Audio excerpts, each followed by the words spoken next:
Everyone, welcome back to सरकारी नौकरी वाले बाबा। I am Dhananjay.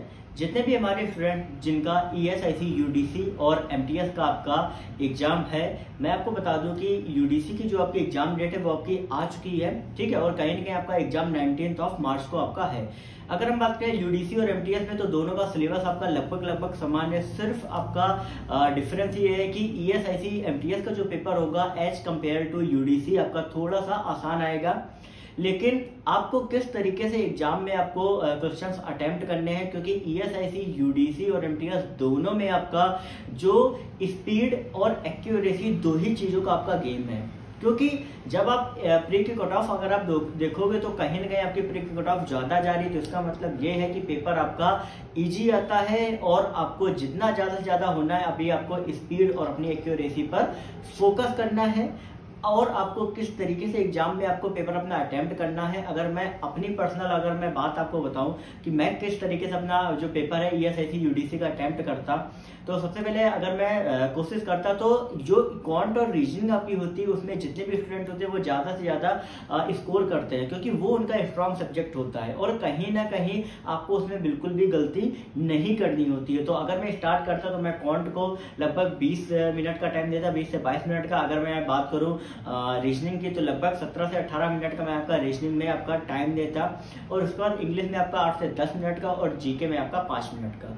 अब ये टाइम सीक्वेंस मैंने जिस हिसाब से दिया उसमें आपका जो आपका 4 से 5 मिनट का आपका जो टाइम बचेगा उसमें मैं वो क्वेश्चन करता जो मैं मार्क फॉर रिव्यू करता, ठीक है। अब इसमें सबसे बड़ी प्रॉब्लम कहाँ पे आती है कि जैसे क्वांट में क्या होता है, कई बार आपके क्वेश्चन जो होते हैं वो सीक्वेंस वाइज होते हैं, ठीक है। लेकिन कई बार क्या होता है कि आपके सीक्वेंस वाइज नहीं होते। जैसे मान लीजिए आपका पहले आपका एक सिंप्लीफिकेशन क्वेश्चन है, फिर आपका डीआई आ गई, फिर सिंप्लीफिकेशन। इस तरीके से अगर इस तरीके से होता तो मैं 1 2 3 4 करके करता।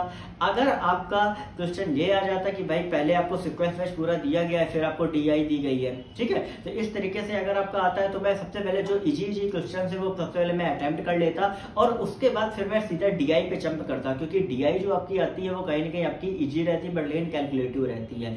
तो उसमें कहीं ना कहीं मुझे थोड़ा सा एक सावधानी बरतनी पड़ती है, क्योंकि लोग अक्सर क्या होता है कि सरल के चक्कर में टाइम नहीं दे पाते हैं, ठीक है।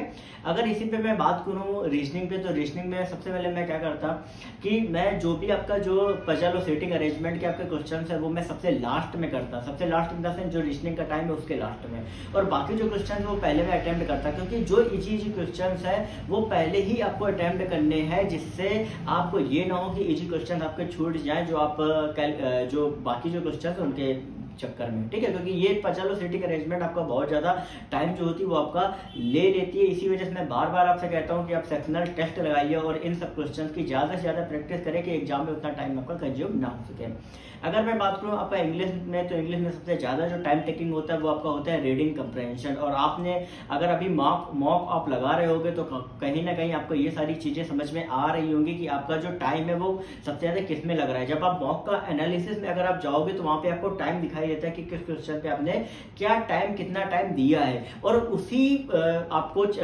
टॉपिक पे आपको ज्यादा वर्क करना है। अब आरसी में आपका ज्यादा वर्क इस वजह से लगता है, टाइम लगता है, क्योंकि कारण क्या है कि जो पढ़ने में जो आपका टाइम होता है वो आपका ज्यादा जाता है, ठीक है। तो आप कोशिश यही करें कि आरसी जो है वो आपका इंग्लिश का जो जब आप कर रहे हो तो उसमें आप इंग्लिश में ही सबसे लास्ट में करो, बाकी सारे क्वेश्चन आप सबसे पहले अटेम्प्ट करो। लेकिन आपको जो मैंने टाइम बताया उससे आप आगे बिल्कुल भी नहीं बढ़ना है। अगर आप उस टाइम के बाहर अगर आपका हो रहा है तो आप उतने टाइम में उस सेक्शन को छोड़ के नेक्स्ट सेक्शन करने में लग जाओ। एक चीज आप ध्यान रखिए, ठीक है। अगर मैं बात करूं जीके की, तो जीके में ज्यादा टाइम नहीं लगता है। 25 क्वेश्चन आपके प्री में आने हैं, एमटीएस और यूडीसी दोनों में। आपको क्या करना है, सीधा आपने जैसा पहला क्वेश्चन देखा आ रहा है नहीं आ रहा, टिक किया, फिर दूसरा, फिर टिक किया, तीसरा, इस तरीके से। अभी मैं आपको जीए के बारे में मैं बताऊंगा कि आपको किस तरीके से आपको पढ़ना है, ठीक है। तो इस तरीके से अगर मैं होता तो मैं पेपर जो है वो मैं अटेम्प्ट करता। तो इसी वजह से मैं आपसे भी कह रहा हूं कि जितना हो सके आप उसको स्पीड से करिए, क्योंकि एक्यूरेसी आपको मेंटेन रखनी है और आपको स्पीड से पेपर अटेम्प्ट करना है, क्योंकि जिस हिसाब से आपका पेपर का जो पैटर्न आता है वो कहीं ना कहीं आपका इजी आता है, जिसके कारण से आपका कट ऑफ जो है वो आपकी हाई जाती है। ठीक है, अगर यहाँ पे अगर मैं बात करूँ आपसे कि जीके में आपको क्या क्या कवर अप करना है, तो यहाँ पे आपका 50 से 55% जो आपका पोर्शन होता है पूरे एग्जाम में वो आपका होता है करंट अफेयर का आपका पोर्शन आता है।